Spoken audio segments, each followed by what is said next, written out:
نحمده ونصلي على رسوله الكريم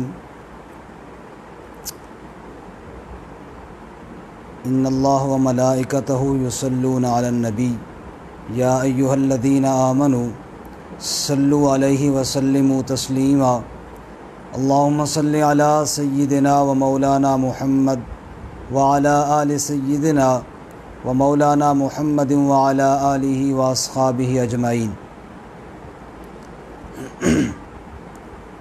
معزز سامعین و ناظرین،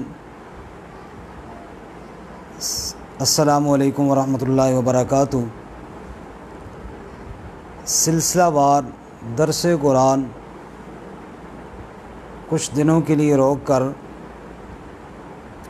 چونکہ ذوالحجہ کا انتہائی مبارک موقع آ رہا ہے، چنانچہ اس مناسبت سے کچھ اہم عنوانات اور موضوعات پر گفتگو کرنے کا ارادہ ہے۔ اللہ رب العزت صحیح بیان کی توفیق عطا فرمائے اور ہمیں اس پر عمل کرنے کی توفیق عطا فرمائے۔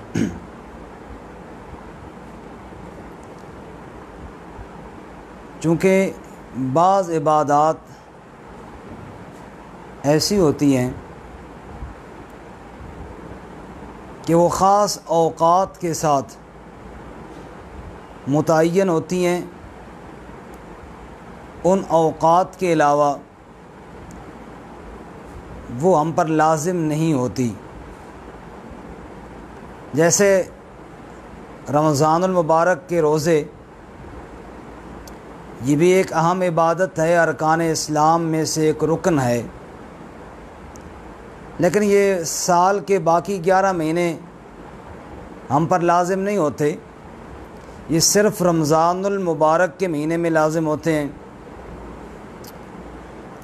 اسی طرح یہ ابھی جو ذوالحجہ کے دن آنے والے ہیں، ان دنوں میں ارکان اسلام میں سے ایک انتہائی اہم رکن حج، اس کا تعلق اس ذوالحجہ کے مہینے کے ساتھ ہے، اور اس کے علاوہ کسی مہینے میں وہ ادا نہیں کیا جا سکتا۔ اس کے علاوہ مالی عبادت میں سے قربانی اس مہینے میں کی جاتی ہے، اور اس کے علاوہ باقی مہینوں میں نہیں کی جاتی۔ اس لیے آج کا ہمارا جو درس ہے، اس کا عنوان عبادات کی اقسام ہے۔ چونکہ حج بھی عبادت ہے، قربانی بھی عبادت ہے، اور نماز روزہ بھی عبادت ہے، تسبیح و تحمید بھی عبادت ہے، لیکن ابتداً آج کے درس میں ہم عبادات کی اقسام کے بارے میں کچھ پڑھیں اور سنیں گے۔ سب سے پہلے بات تو یہ ہے کہ علماء نے عبادات کی 3 اقسام بیان کی ہیں۔ نمبر 1 بدنی، نمبر 2 زبانی جس کو لسانی بھی کہتے ہیں، نمبر 3 مالی، اور بعض نے ان کے ساتھ چوتھی قلبی، دل والی عبادت۔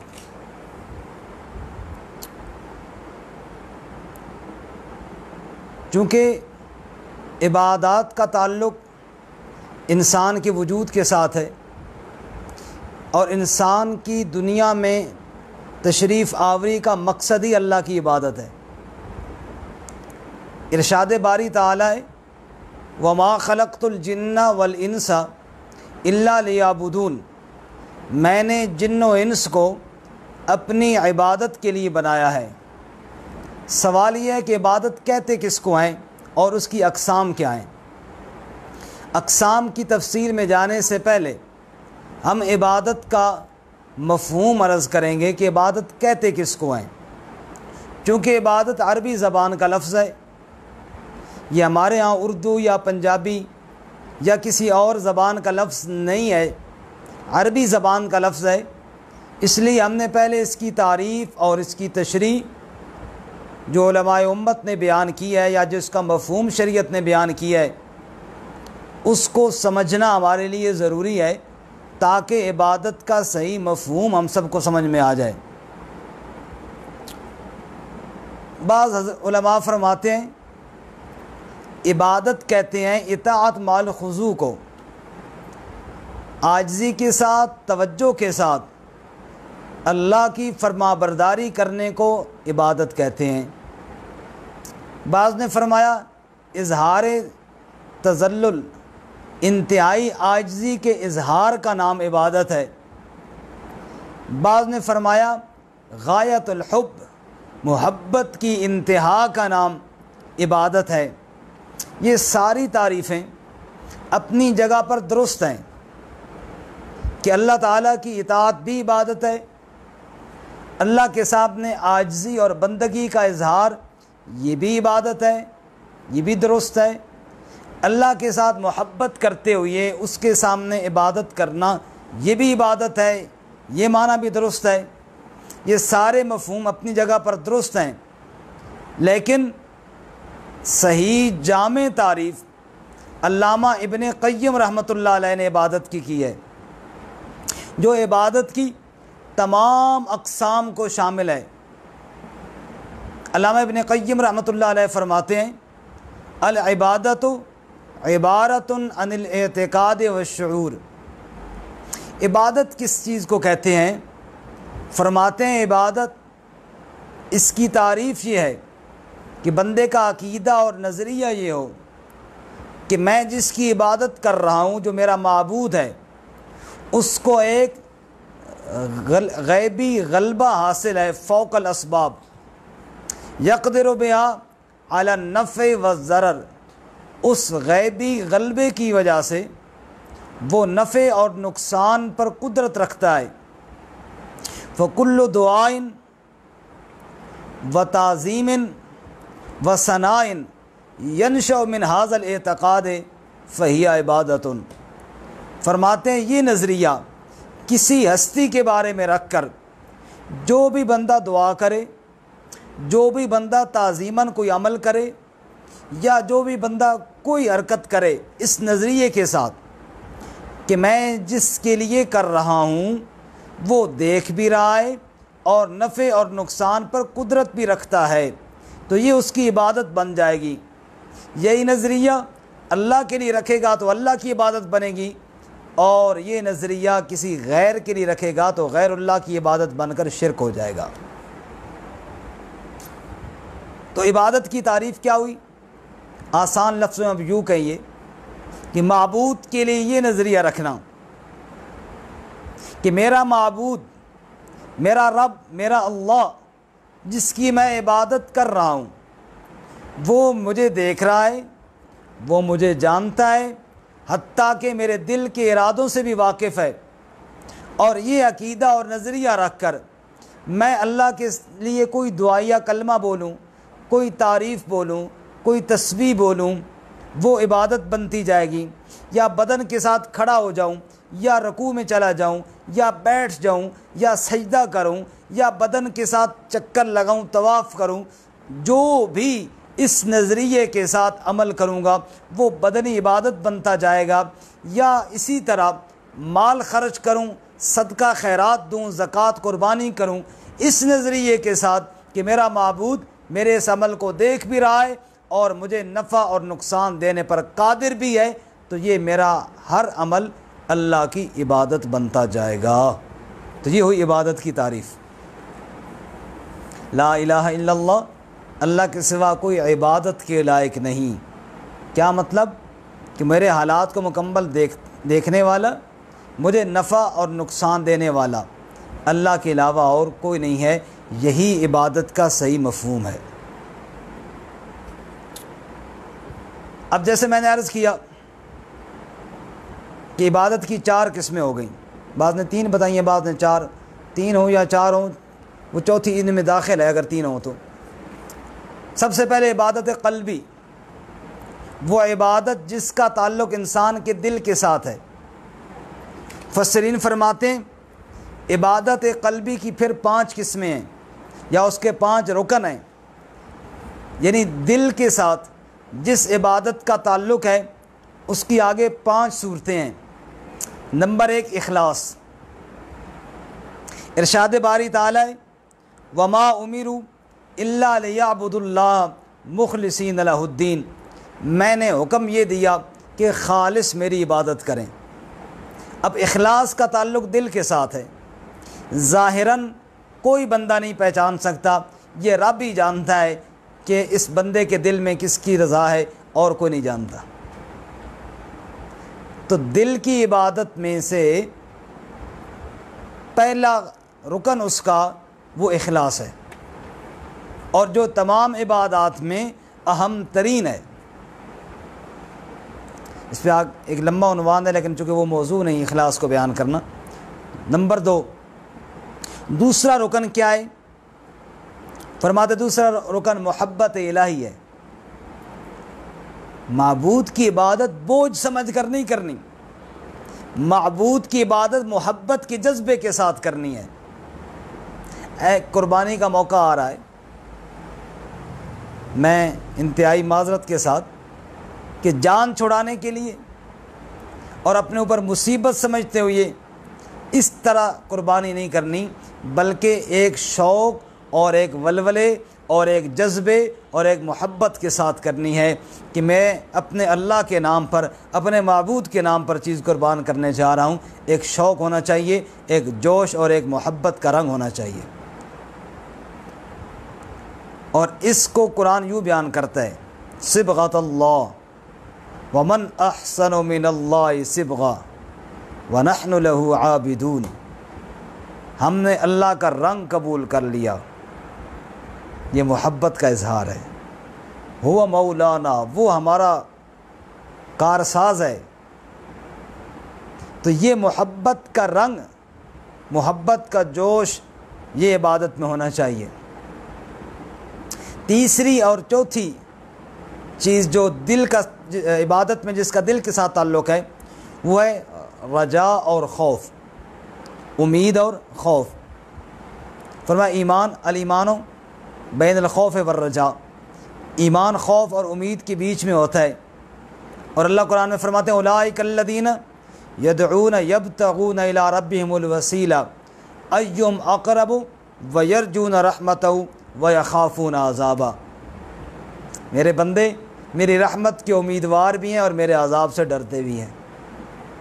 تو عبادت کرنے والے کے دل میں امید بھی ہو کہ میرا اللہ میری عبادت کو ضرور انشاءاللہ قبول فرمائیں گے، اور خوف بھی ہو کہ اس قابل تو نہیں، وہ اپنی رحمت سے ہی قبول فرمائیں تو فرمائیں۔ تو یعنی امید بھی ہو اور خوف بھی۔ اور پانچواں رکن وہ ہے توکل، بھروسہ۔ فَإِذَا عَزَمْتَ فَتَوَكَّلْ عَلَى اللَّهِ وَعَلَى اللَّهِ فَلْيَتَوَكَّلِ الْمُؤْمِنُونَ وَعَلَى اللَّهِ فَلْيَتَوَكَّلِ الْمُتَوَكِّلُونَ، کہ جب میں نے اخلاص بھی پیدا کر لیا، میرے دل میں اپنے معبود کی محبت بھی ہے، میرے دل میں اللہ کا ڈر بھی ہے، میرے دل میں امید بھی ہے، تو پھر میں بھروسہ اللہ پہ کر کے عمل کر گزروں، وہ ضرور انشاءاللہ قبول فرمائے گا۔ اور نماز کے اندر ہم یہی بات تو دہراتے ہیں ایاک نعبد، اے اللہ ہم تیری ہی عبادت کرتے ہیں۔ کیا مطلب؟ نحبک یا اللہ، ہم تجھ سے محبت کرتے ہیں اے اللہ۔ نخافک یا اللہ، ہم تجھ سے ڈرتے ہیں اے اللہ۔ نتوکل علیک یا اللہ، ہم تجھ پر بھروسہ رکھتے ہیں اے ہمارے اللہ۔ نرجو رحمتک یا اللہ، ہم تیری رحمت کے امیدوار ہیں اے ہمارے رب۔ مال اخلاص یا اللہ، یہ سارے کام صرف تیری رضا کے لیے کرتے ہیں اے اللہ۔ تو یہ 5 چیزیں، یہ 5 رکن ملیں تو دل کی عبادت بنتی ہے۔ قربانی کرنے والے، حج کرنے والے، صدقہ دینے والے، نماز پڑھنے والے، دیگر عبادات کرنے والوں کو سب سے پہلے اپنے دل میں ان 5 چیزوں کو ٹٹولنا چاہیے، مجھے بھی آپ سب کو بھی۔ میں ایک دفعہ پھر مختصر دہرا دیتا ہوں۔ نمبر 1 اخلاص، نمبر 2 محبت، نمبر 3 خوف، نمبر 4 امید اور نمبر 5 توکل۔ یہ 5 رکن ملیں گے، دل ان 5 چیزوں کو قبول کرے گا اللہ کے لیے، تب عبادت جو ہے اللہ کے ہاں مقبول ہوگی۔ دوسرا عبادت کی دوسری قسم ہے بدنی عبادت۔ جن چیزوں میں، جن عبادات میں انسان کا بدن استعمال ہوتا ہے، ان میں سب سے پہلی نماز ہے۔ اور اللہ تعالیٰ نے نماز کا تذکرہ قرآن میں بارہا کیا۔ اللہ ہم سب کو نمازی بنایا، ہماری نسلوں کو اللہ نمازی بنائے۔ اور نماز نہ پڑھنے والے اللہ نے ان کو بیان کیا کہ وہ جہنم میں جائیں گے۔ ما سلککم فی سقر قالوا لم نک من المصلین، نماز نہ پڑھنے کی وجہ سے جہنم میں جائیں گے۔ تو بدنی عبادت ہے۔ اب اس میں انسان نے وضو کیا، چل کر آیا، کھڑا ہوا ہے، قیام کر رہا ہے، اس کے بعد رکوع میں چلا گیا ہے، اس کے بعد سجدے میں چلا گیا ہے، تشہد میں بیٹھ گیا ہے، یہ سارا اس کا بدن استعمال ہو رہا ہے۔ یہاں پر بھی وہ 5 دل کے ارکان ذہن میں رکھنا، ان کو بلانا نہیں ہے، وہ تو ہوں گے، یعنی اخلاص بھی ہوگا، اللہ کی محبت بھی ہوگی، امید بھی ہوگا اور خوف بھی ہوگا، اور اللہ پر توکل کرتے ہوئے یہ سارے عمل کر رہا ہے نماز، تو یہ اللہ کی خالص عبادت بنتی جا رہی ہے۔ اللہ میں ایسی نماز پڑھنے کی توفیق عطا فرمائے۔ بدنی عبادات میں روزہ بھی ہے۔ وہی 5 چیزیں دل میں رکھ کر جو اللہ کے لیے بھوک اور پیاس کو برداشت کرتا ہے، وہ اللہ تعالیٰ کے ہاں اس کا اتنا بڑا اجر ہے، وہ آپ جانتے ہیں، ہم بارہ پہلے بیان ہوتا رہتا ہے کہ جو روزہ اللہ کے لیے رکھے گا، اللہ فرماتا ہے میں خود ہی اس کا بدلہ ہوں۔ اسی طرح بدنی عبادات میں جہاد ہے۔ کتب علیکم القتال وہو کرہ لکم، اللہ کی راہ میں جان وار دینا۔ اب وہاں بھی بدن لگے گا، انسان اپنے وجود کو استعمال کرے گا اللہ کی رضا کے لیے، اللہ کے دشمنوں کے ساتھ لڑے گا اور اللہ کے کلمے کی سربلندی کے لیے لڑتا ہے، تو وہاں بھی بدن استعمال ہوتا ہے۔ تو یہ جہاد بھی کیا ہے؟ بدنی عبادت ہے۔ کیوں کر رہا ہے؟ اللہ کی محبت میں، اللہ کے اخلاص کے ساتھ، اللہ سے امید رکھتے ہوئے، ڈرتے ہوئے، توکل اور بھروسہ اللہ کی ذات پر رکھتے ہوئے۔ اسی طرح طواف بدنی عبادت ہے، اور طواف صرف کس کے گھر کا ہے؟ اللہ کے گھر کا۔ وَلْيَطَّوَّفُوا بِالْبَيْتِ الْعَتِيقِ، اور کسی جگہ کا طواف نہیں۔ ہم مسجد نبوی جاتے ہیں، اللہ ہم سب کو بار بار لے جائے، اور اللہ حرمین کی، ایک سارے ساتھی دعا فرمائیں، حرمین کی رونقوں کو اللہ دوبارہ بحال فرمائے۔ مسجد نبوی جاتے ہیں، روضہ رسول صلی اللہ علیہ وسلم پر جاتے ہیں، طواف وہاں نہیں کرتے، طواف صرف اللہ کے گھر کا۔ تو وہ جو طواف ہے وہ بھی بدنی عبادت ہے۔ چادریں لپیٹی ہوئی ہیں اور بندہ بھاگ رہا ہے، اللہ کے گھر کے گرد چکر لگا رہا ہے، کبھی حجر اسود کو بوسہ دے رہا ہے، کبھی ملتزم پہ کھڑا دعائیں مانگ رہا ہے۔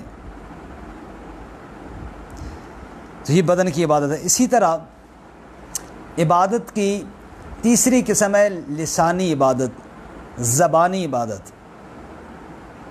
اس میں باقی وجود استعمال نہیں ہوتا، صرف زبان استعمال ہوتی ہے۔ میں نے شروع میں عرض کیا تھا کہ بعض حضرات نے 3 قسمیں عبادت کی بتائی ہیں، بعض نے 4۔ جنہوں نے 3 بتائی ہیں تو زبان بھی چونکہ بدن کا ایک حصہ ہے تو بدنی میں اس کو بھی شامل کر لیا، بعض نے اس کو الگ کر دیا۔ تو زبانی عبادت، زبان کے ساتھ بنیادی عبادت تو شہادتین کی گواہی ہے، اشہد اللہ الہ الا اللہ، میں گواہی دیتا ہوں کہ اللہ کے سوا کوئی عبادت کے لائق نہیں، واشہد ان محمدًا عبدہ ورسولہ، اور میں یہ بھی گواہی دیتا ہوں کہ حضرت محمد صلی اللہ علیہ وسلم اللہ کے بندے اور اس کے رسول ہیں۔ شہادتین کی گواہی میری زبان کے ساتھ،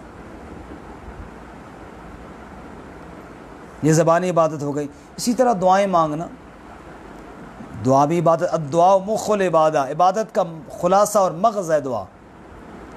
امر بالمعروف اور نہی عن المنکر، نیکی کا حکم کرنا، برائی سے منع کرنا، زبان کی بہت بڑی عبادت ہے، اس امت کا ترہ امتیاز ہے۔ اسی طرح تحلیل، تحمید، تسبیح، لا الہ الا اللہ، الحمدللہ، اللہ اکبر، استغفر اللہ، یہ سب زبان کی عبادات ہے، اللہ میں نصیب فرمائے کثرت کے ساتھ۔ اور عبادت کی آخری قسم ہے مالی عبادت۔ زکوٰۃ ارکان اسلام میں سے رکن ہے اور وہ مال سے دی جاتی ہے، فقراء پر کوئی نہیں، امراء پر ہے۔ تو زکوٰۃ کیا ہے؟ مالی عبادت ہے، اور صدقہ خیرات کرنا یعنی فرض زکوٰۃ کے علاوہ مالی عبادت ہے، اور ذوالحجہ کے مہینے میں 10، 11، 12 کو قربانی کرنا یہ مالی عبادت ہے۔ قربانی کیا ہے؟ مالی عبادت۔ نظر نیاز یہ مالی عبادت ہے۔ اچھا، اب میں نے جیسے پہلے عرض کیا کہ بعض عبادات ان کے لیے کوئی ٹائم نہیں، وہ جب چاہیں کریں، جیسے اللہ کا ذکر ہے، یا ایھا الذین آمنوا اذکروا اللہ ذکرا کثیرا، کثرت سے کرو، جب چاہو کرو، صبح کرو، شام کرو، جس مہینے میں کرو، جس وقت میں کرو، دن کو کرو، رات کو کرو، کوئی پابندی نہیں، بلکہ حکم ہے کہ زیادہ سے زیادہ کرو۔ اسی طرح رسول اللہ صلی اللہ علیہ وسلم پر درود کثرت سے بھیجو، کوئی حد نہیں، کوئی ٹائم مقرر نہیں۔ آپ نے فرمایا کہ میری امت میں میرا زیادہ قریب وہ امتی ہوگا اکثرهم علیہ صلاۃً، جو مجھ پر زیادہ درود بھیجنے والا ہوگا، کثرت کے ساتھ درود بھیجے۔ لیکن بعض عبادات ان کا ٹائم ہے، جیسے زکوٰۃ فرض جو ہے، صدقہ آپ جب چاہیں کریں، لیکن فرض زکوٰۃ حولان حول، سال کے پورا ہونے کے بعد ہوگی۔ اسی طرح آپ عمرہ جب چاہیں کریں، لیکن حج جو ہے یہ ذوالحجہ کے مہینے میں ہی ہوگا۔ صدقہ آپ جب چاہیں کریں، لیکن قربانی جو ہے یہ ذوالحجہ کے مہینے میں ہوگی۔ تو یہ عبادات کے بعض مواقع مخصوص ہیں، بعض عبادات کی حالتیں مخصوص ہیں۔ چونکہ ذوالحجہ کے مہینے میں مالی عبادت، قربانی، اور اسی طرح حج جس میں مال اور بدن دونوں لگتے ہیں، وہ بھی ذوالحجہ کے مہینے میں ہونی تھی۔ تو ان کی تفصیل سے پہلے میں نے آج کے اس درس میں عبادت کی تعریف اور عبادت کی اقسام بیان کی ہیں۔ ایک دفعہ میں مختصر خلاصہ پھر عرض کر دیتا ہوں ساری گفتگو کا۔ عبادت کا معنی، عبادت کی تعریف یہ ہے کہ عبادت اس عقیدے اور نظریے کو بنیاد بنا کر کہ میرا معبود جو ہے وہ ایک غیبی غلبہ رکھتا ہے، نفع نقصان کا مالک ہے، یہ نظریہ رکھ کر جو بھی دعا کی جائے، جو تعریف کی جائے، جو عبادت کی جائے، جو ثنا کی جائے، جو عمل کیا جائے جس ہستی کے لیے، وہ اس کی عبادت بنتا جائے گا۔ اس کے بعد عبادات کی اقسام میں سے بعض عبادات ایسی ہیں جن کا تعلق انسان کے قلب کے ساتھ ہے، دل کے ساتھ ہے، ان میں اخلاص ہے، اللہ کی محبت ہے، اللہ کا خوف ہے، اللہ سے امید ہے، اور اللہ پر توکل ہے۔ یہ 5 رکن ہیں جن کا تعلق دل کے ساتھ ہے۔ اس کے بعد پھر عبادات بدنیہ ہے، جیسے نماز ہے، روزہ ہے، طواف ہے، جہاد ہے۔ عبادات لسانی ہے، جیسے ذکر اذکار ہیں اور دعائیں ہیں، اور اسی طرح امر بالمعروف اور نہی عن المنکر ہے۔ اسی طرح پھر عبادات مالیہ ہے، جس میں زکوٰۃ ہے، قربانی ہے، صدقہ خیرات ہے، اور نظر نیاز ہے۔ اللہ تعالی ہمیں یہ عبادت کی ساری قسمیں خالص اپنی ذات کے لیے کرنے کی توفیق عطا فرمائے۔ انشاءاللہ اس سے آگے اگلے درس میں تفصیل عرض کریں گے۔ وآخر دعوانا ان الحمد للہ رب العالمین۔ السلام علیکم ورحمۃ اللہ وبرکاتہ۔